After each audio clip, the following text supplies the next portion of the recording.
bumati muna sa ilan nating mga VIP dito, nangungunahan ng ating Congressman Secretary Mike Defensor,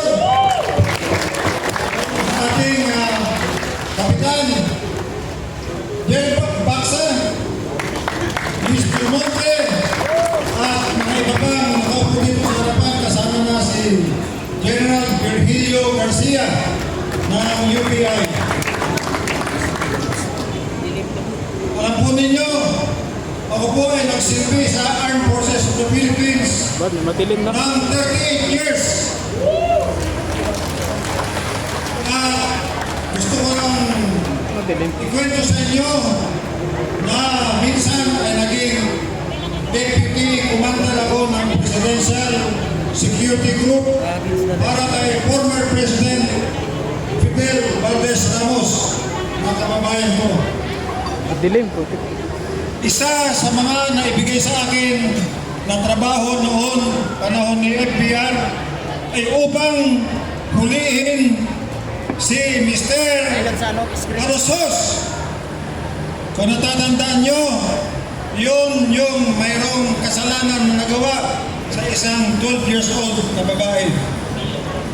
Si Romeo Arosos Senior.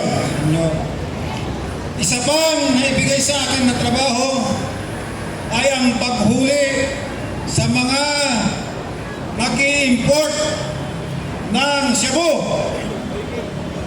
At ang number 1 na importer nung panahon na yun ay taga-Talayan. Ako po ang nagplano at naghanap sa kanya hanggang sa mahuli namin doon sa Talayan. Sa trabahong yun, makita ko na po kung gaano kagrabe ang drug problem sa atin sa Pilipinas. Hindi lang dahil napakarami ng importer, kung hindi, mayroon pang mga drug factory, mga planta.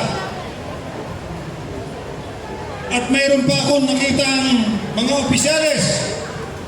Isa pa doon, nakakahiyamang sabihin ko sa inyo, pero hindi ko na sasabihin ng pangalan, pero dati siyang opisyal ng Quezon City na sumusuporta sa mga drug lord noong panahon na yun, 1996 hanggang year 2000.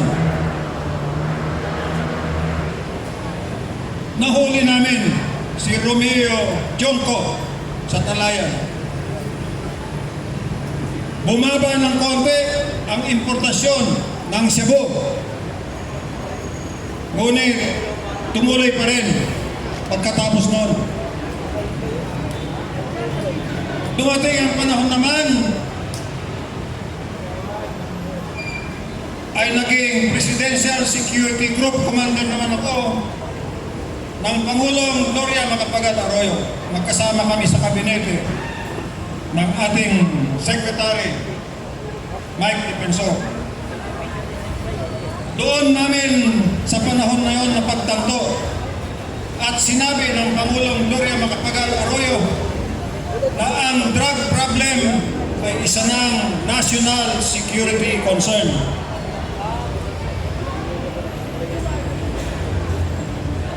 Pagkatapos noon ay bumalik ako sa Armed Forces bilang commander ng Army at bilang Chief of Staff ng Armed Forces.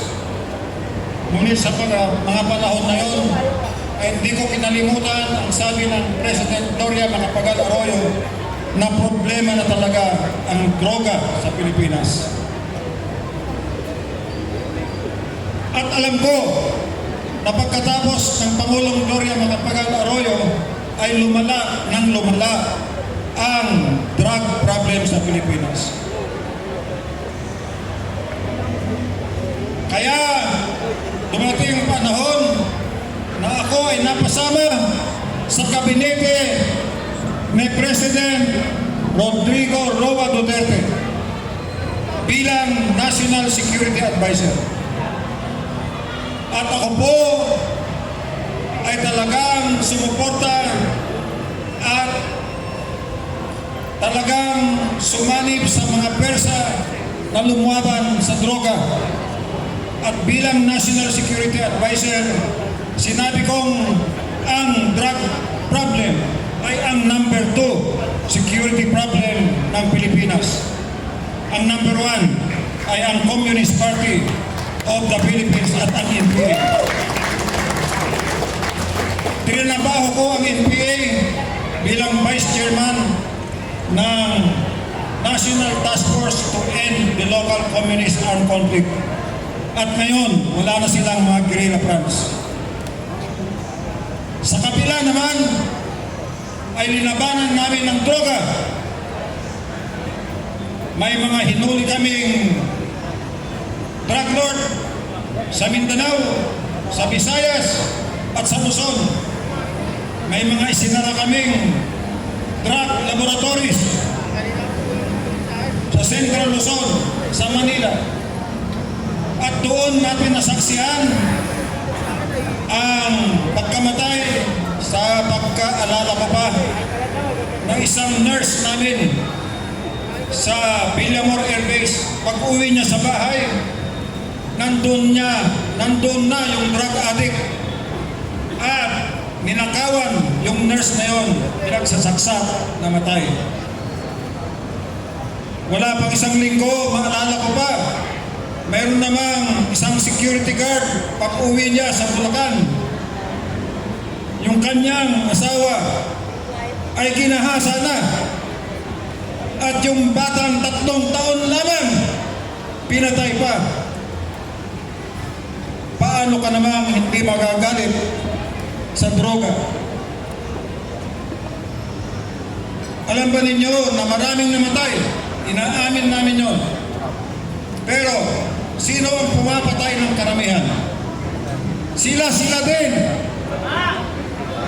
Yung mga suspect sa nilang nagbigay ng informasyon, pinatay nila. Sila mismo nagpapatayan.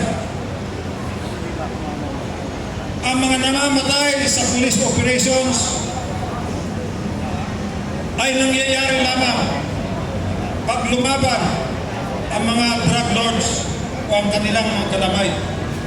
Ayaw nilang bumitaw sa drug pushing dahil malaki ang kita nila sa drugs. Kung noong 1996, panahon ng Presidente Ramos ay nasa 1 million ang 1 kilogram, 1 kilo. Noong panahon ng President Rodrigo Duterte ay 3 million na. 3 million na. Hindi ko alam kung magkano ngayon. Dahil maraming bumabagsak sa Bicol, sa Ilocania, sa Cagayan, na galing sa mga barko, parang nagbalikan. Ang masasabi ko lang, dahil sa mga na-report na kamatayan, yan ay ibinibintang nila ngayon sa ating mahal na Pangulong Duterte. Para bagang sinasabi nila na mas may karapatan yung drug lord at drug pusher kaysa sa mga biktima ng mga drug problem na yan. Kaya saan tayo? Tayo ba ay maniniwala na dapat ay litisin ang Pangulong Duterte doon sa International Criminal Court? Tama bang ikulong siya doon? Mas nararapat bang dapat dito siya litisin kung may kasalanan ba? Kaya magkakasama tayo, mga kalungsod, dahil ako naman ay tumira dito sa New Capital States ng 5 taon. Pagka-retire ko sa military. Mga kababayan, ako ay naniniwala na dapat lang ay ibalik ang ating Pangulong Duterte sa Pilipinas. Dapat palayain siya.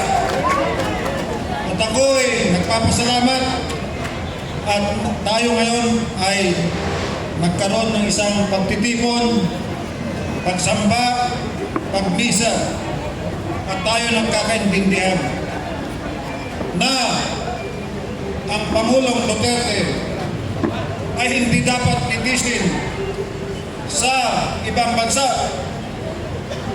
Mas maganda pa nga, karapat dapat lang ibalik na siya sa Pilipinas. Bago po tapusin, hayaan niyo akong maglabas naman ng sama ng loob sa kapitbahay natin dito.